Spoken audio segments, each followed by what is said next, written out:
What if I told you that everything you knew about our solar system is wrong?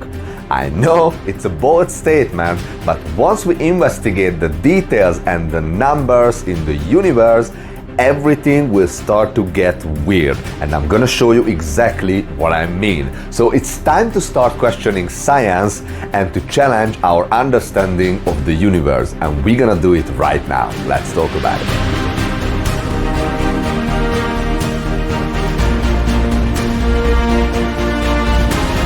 Do you remember when I was talking about the Facebook debate groups in part 1? And even though I said that that was a dead end because I didn't really find out anything, but I learned a lot just by reading the posts and the comments. And one of the arguments from the globe side, which I saw all the time, was that flat earthers don't even understand basic science. So I decided that we're gonna investigate science. I'm gonna go back to the basics. We're gonna go back to school and look at all the numbers here. And I can tell you one thing. More than 90% of the information I found during this investigation was something that I didn't remember at all, or I didn't learn it in school. If you watch some of my previous videos, you know that I always encourage you to question everything. So let's do that together. Let's go into a big investigation of the solar system and find out whether it makes sense or not. But we're gonna question science, and that will help us to get closer to the solution and to the truth, whether the earth is a globe or it's flat. Welcome to Mystery Teachings. My name is Gergo. If you are new to the channel, then welcome and namaste. Or if you are a returning beautiful soul, hey, thanks for coming back. I appreciate you. First of all, I think we can all agree that in order to be able to call something a scientific fact, we need to be able to observe it, we need to test it, we need to measure it, and we need to be able to repeat these as many times as necessary. If we are able to do that, then we can call it science and scientific fact. If not, then it's basically pseudoscience. So let's just keep that in mind. My first problem with the solar system is that I learned in school that the planets are orbiting the sun, but the sun is in a fixed position.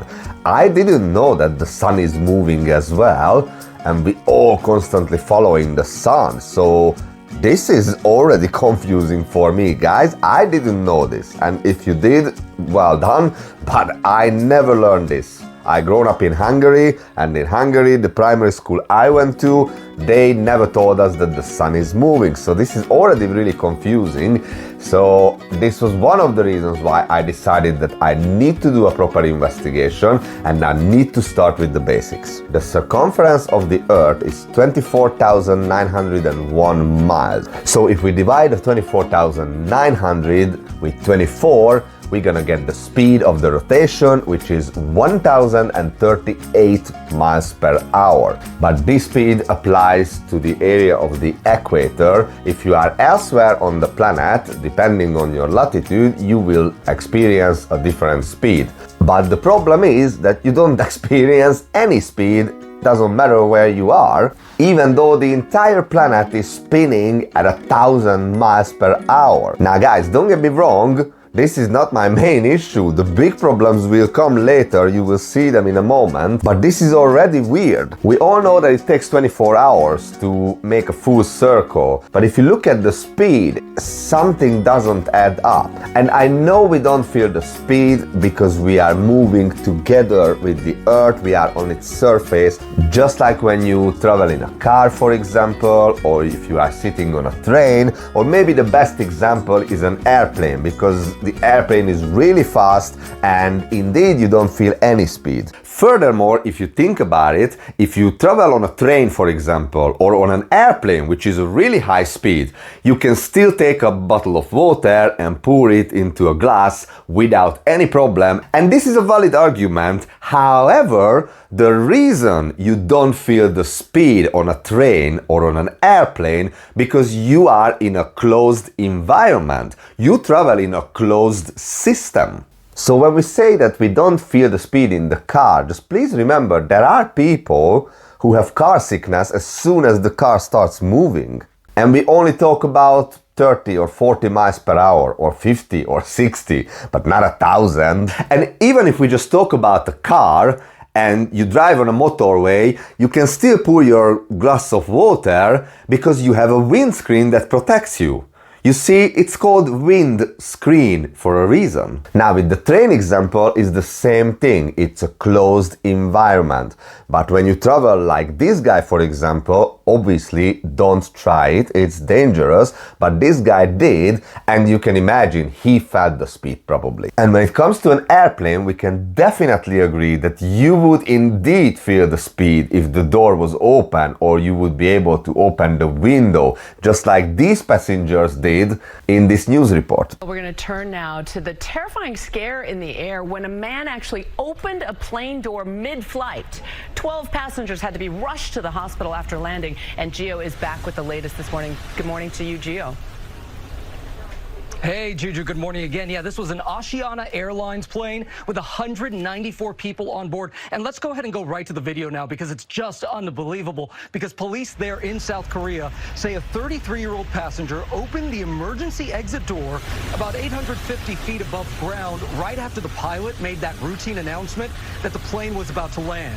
Now, the passenger, we're told, was traveling alone. Police have not said why he did it, but they did say there were no signs he'd been drinking. Now, once the plane landed safely, 12 people were taken to the hospital for respiratory issues. Now, the passenger was arrested, of course, and if convicted, he could face up to 10 years in prison, Juju. Now, we understand that traveling on a train or an airplane is a different thing because you are inside in a closed environment. But the Earth is an open system. I mean, we can go out to space, right? So let's see some examples. What happens when you travel at high speed in something that's open? And the roller coaster is a good example because we go to theme parks and sit on roller coasters to have some extraordinary experience, right? Another good example is my favorite sport, the Formula One cars, because they can reach a top speed of around 230, 235 miles per hour. But the Earth is still 4 times faster, so we need something faster. So let me share my example when I went skydiving a couple of years ago. Yep, that's me in the blue. So I can tell you, when we were stepping outside of the plane, I felt the speed. And not only that, but it was a mind-blowing experience. During our free fall, we reached a speed of 211 km per hour, which is approximately 130 miles per hour. And even with this relatively slow speed, I can tell you that this was one of the best experiences in my life. So there's a big difference when something is moving or if not moving. But let's put the Earth rotation speed into more context. So the speed of sound is only 767 miles per hour. The Earth is 1,000, so we are spinning faster than the speed of sound, and this is what should happen with all the oceans and all the water on the Earth. But somehow our experience is completely the opposite.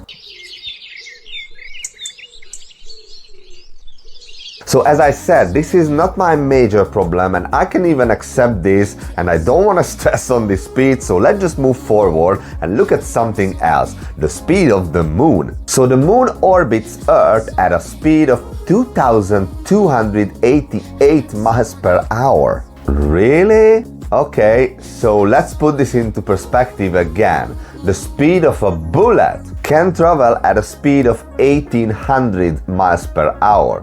But the moon is faster than that. It's 2,288 miles per hour. So next time when you look at the moon, ask yourself the question, is this really shooting over 2,000 miles per hour faster than the speed of a bullet? And if it's still not crazy enough, let's not forget that the Earth rotates around the Sun and completes one full circle in a year. Now that sounds very slow, but considering that the Sun is 93 million miles away from the Earth, we need to travel at 67,000 miles per hour around the Sun, which is equivalent to traveling from London to New York in 3 minutes. So imagine that the Earth is one of these cars and the platform itself is our rotation around the sun.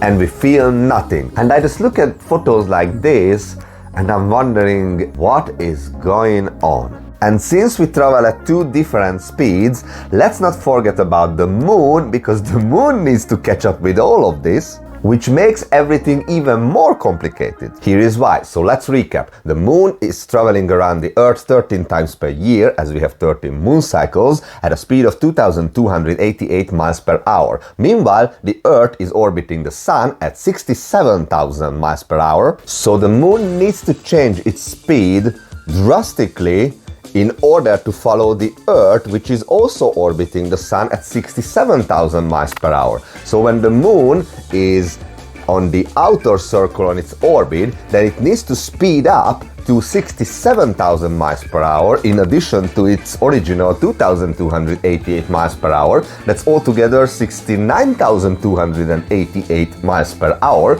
So basically it can overtake the Earth, and when it gets in front of the Earth, we know that the moon is 240,000 miles away, which means that with this speed, the Earth can catch up to the moon in just 4 hours. So it needs to get the same speed as the Earth, which is 67,000. And then when it goes back to the inner side of the orbit, now it needs to slow down to its original speed to 2,288 miles per hour in order to the Earth to pass by, right? So how does the moon speed up to nearly 70,000 from 2,200, and then how does it slow down again from 69,000 to 2,200? 2,000, 70,000, 2,000, 70,000. How does the moon do that? What mechanism makes it possible? And please don't say it's gravity, because I'm gonna cry or laugh or both. But don't worry, it's gonna be even more complicated than that, and you will see the more details we find, the more ridiculous it becomes. But for now, let's just stick to this Earth's rotation speed, 67,000 miles per hour, and put it into even more perspective. First, let's see a very fast airplane, which is the Concorde. It has a maximum cruising speed of 1,354 miles per hour, which means that the flight time between London and New York is about 3 hours. Well, that's nothing, because the Earth is doing it in just 3 minutes. So the Concorde is really slow. And if we do the calculation, it turns out that the Earth is rotating around the sun 49 times faster than the maximum speed of the Concorde. Okay, let's see something faster. Missiles. Which one is the fastest missile? I was asking Google, and it tells me that it's the Russian 3M22 whatever missile at a speed of 6,100 miles per hour. Now that's fast, but the Earth is still 10 times, almost 11 times faster than the fastest missile in the world. Okay, now let's see the hypersonic sled track, which is this one. It travels at a speed of 6,600 miles per hour. Watch. Did you see it? Yeah, me neither. And if we look at it at half speed, we still cannot see anything. And if we look at it at quarter speed, you still cannot see a thing. And the Earth is apparently 10 times faster than this. Okay, is there anything faster than that? The fastest airplane in the world is the NASA X-43A airplane, which travels at a speed of 7,366 miles per hour. Now that's a massive, crazy speed. But if we do the calculation, the Earth is still 9 times faster, and there's only one thing that's faster than any of these, and that's the NASA Space Shuttle, which travels at a speed of 17,500 miles per hour. And guess what? The Earth is still 3.8 times faster. By the way, let me just stop here for a second. Isn't this weird? The fastest airplane is 7,000 and the space shuttle is 17,000. Now look at the two photos. The space shuttle looks like a normal commercial airplane, right? And it's apparently 10,000 miles per hour faster than the fastest airplane on the left. That's weird. But we're gonna investigate NASA later in our journey anyway. So we are spinning at 1,000 miles per hour, orbiting the sun at 67,000 miles per hour, and when we go out to nature on a nice day, the water is completely still. Okay, but let's complicate it even further, and this is my favorite part because, as I said, I never learned that the sun is moving. I thought that it's in a fixed position, in the same position, and it's only the planets that are moving around it. But as I said, I had to realize that this is not what's going on, and Google tells us that the sun travels at a speed of 514,000 miles per hour. But it also gave me a different figure, which is 448,000 miles per hour. So I think we can agree with an average 500,000 miles per hour. Now, ladies and gentlemen, that's the speed of the sun, which means that at this speed you could travel around the Earth's equator in 2 minutes and 54 seconds. So, according to mainstream science, the entire solar system is traveling around in the Milky Way and completes one full circle at approximately 230 million years, which we call a galactic year. So that means that the Earth is orbiting the Sun 30 times faster than the speed of a bullet, and the sun's speed is 230 times faster than the speed of the bullet. And if you are wondering, there's more? Yes, there's more, because guess what? The Milky Way too moves in space relative to other galaxies. So I'm just wondering, do I want to know what's the speed of the Milky Way? The motion that's left must be the particular motion of our galaxy through the universe. And how fast is the Milky Way galaxy moving?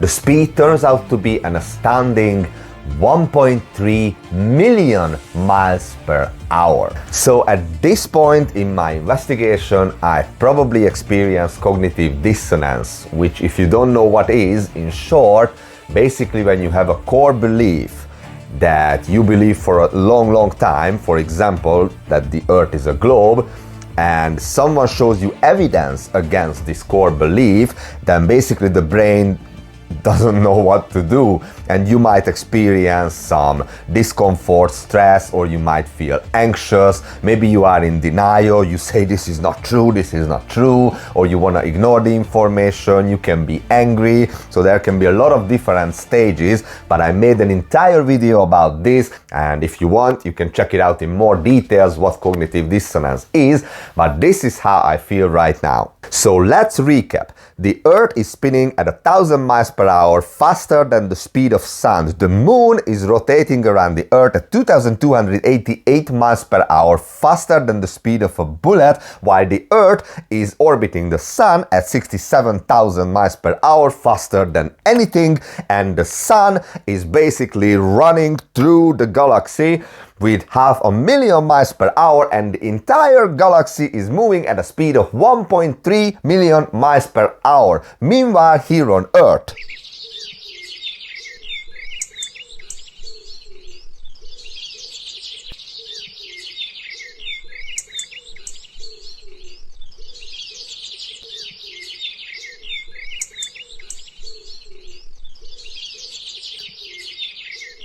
okay, I don't want to torture anyone with any more numbers or speeds, so let's look at something else. And please remember what we discussed about science. So I want to find out, how can we measure or detect the motion of the Earth, the rotation or any movement, since we don't feel a thing? So here's a short tip about that. In 1887, Albert Michelson and Edward Morley conducted what's known as the Michelson-Morley experiment.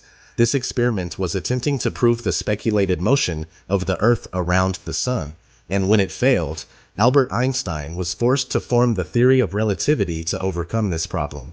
In fact, anytime mainstream science is faced with undesirable results, they create a workaround, which isn't real science at all. I saw this quote from Einstein in a Flat Earth documentary. I have come to believe that the motion of the Earth cannot be detected by any optical experiment. So maybe the reason we cannot feel the Earth spinning is because it's not spinning. Maybe it is stationary, as flat earthers say. Because look at these examples, when there is some earthquake here and there in the world. This is one in Taiwan, for example. Or here is another one from a news report. It's the iconic footage from the California earthquake. Now, the woman who desperately tried to save her cell phone when her swimming pool turned into a mini tidal wave. And here is another footage of these guys. They are in a swimming pool during an earthquake. I mean, it's mind-blowing. It's so scary. And finally, here is one more for you from a garden. And just look at the water. This is what happens when the earth moves a little bit. But with all these crazy speeds that we just discussed, this is what we experience normally, right? This is normal. This is nature. And if nobody told us that the earth is moving, we would probably never even think of such craziness. So I just want to put this quote here again from part 1, because maybe it starts to make sense now, right? And I still have more for you, because we have all these crazy movements, but here is a good example. This monument at precisely 11:11 a.m. each Veterans Day, November 11th, wow, there's a lot of 11 there, which is a master number in numerology, and it has an important meaning. But anyway, the sun's rays pass through the ellipses of the 5 armed services pillars to form a solar spotlight on the glass mosaic of the Great Seal of the United States. The same time and day every single year. And also we have this crazy movement, but we have the Orion belt, which is perfectly aligned with the Great Pyramids of Giza in Egypt. Or there's another example, the Georgia Guidestones. And even though this was blown up a couple of years ago, there was a hole inside the Guidestones, and every night the North Star Polaris can be seen through the hole. And then the more important question is, why do we have the exact same constellations seen in the night sky every single night? And not only that, but we cannot see any so-called parallax movement from the stars. Now, what does that mean? Parallax means that anything that's closer to you moves faster than things in the background. So the trees and the fans, they're moving fast, the clouds, they're moving a little bit slower, and then the moon in the background doesn't move at all. That's what we call parallax. This is what we should see, but this is not the case at all. We never see this. What we see is that the stars are moving around in a circular motion. Let me show you some examples.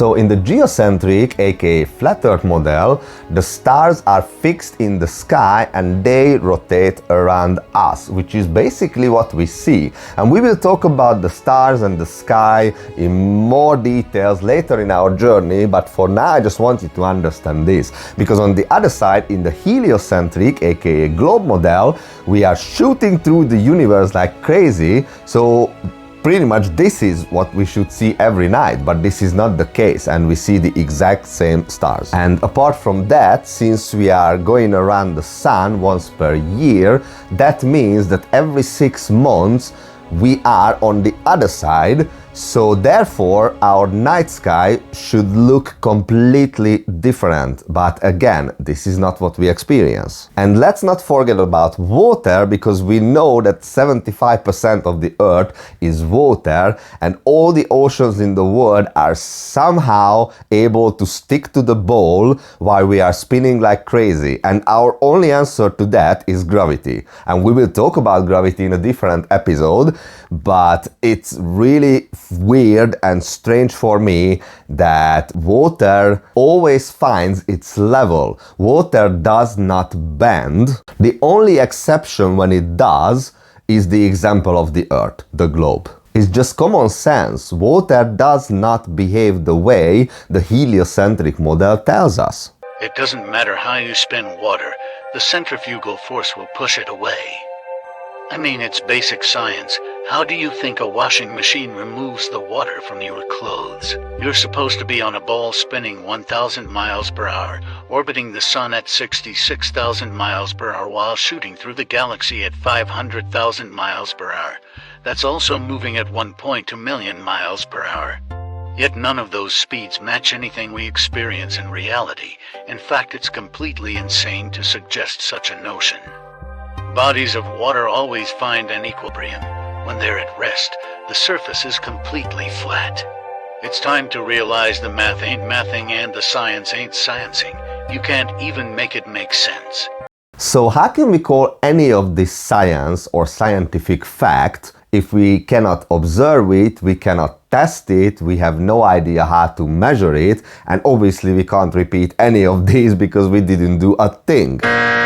And even though I wanna believe in the globe and I wanna prove the globe, when the globe site says that flat earthers don't understand basic science, well, they need to think twice. The word scientific in Latin actually means know that it is fiction. So maybe our understanding is really not complete yet. Leonardo da Vinci said that if you find from your own experience that something is a fact and it contradicts with some authority has written down, then you must abandon the authority and base your reasoning on your own findings. Now it's time for our bonus today, which is about another problem in the solar system, because if the Earth was round, we would never see Venus and Mercury at night, since these two planets are between the Earth and Sun. I've got the Sun down here.